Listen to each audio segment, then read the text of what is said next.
Hey everyone, welcome back to the channel. If you've ever placed an order on AliExpress and then had second thoughts, you're not alone.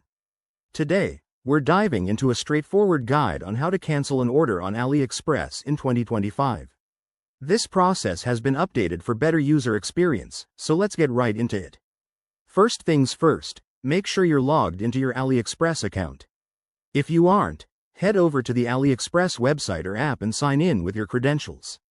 Once you're in, navigate to the My AliExpress section, which is usually found in the top right corner of the homepage.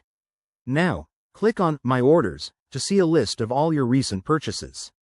Look for the specific order you want to cancel. Remember, you can only cancel orders that haven't been shipped yet, so act quickly. Once you find the order, click on it to open the details page. There, you'll see a button that says something like Cancel Order or Apply for Cancellation. Go ahead and click that. AliExpress might ask you to select a reason for cancellation from a drop-down menu.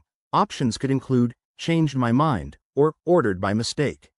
After selecting your reason, review the details and hit Confirm Cancellation. You'll get a confirmation message, and that's it, your request is submitted.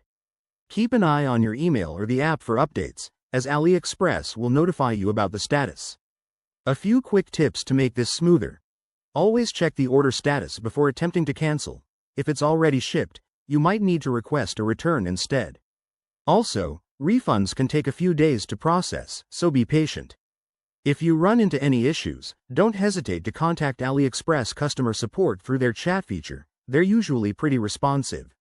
There you have it, folks. Canceling an order on AliExpress in 2025 is easier than ever. If this helped you out, give this video a thumbs up, subscribe for more tech tips, and drop a comment below if you have any questions. Thanks for watching, and I'll see you in the next one.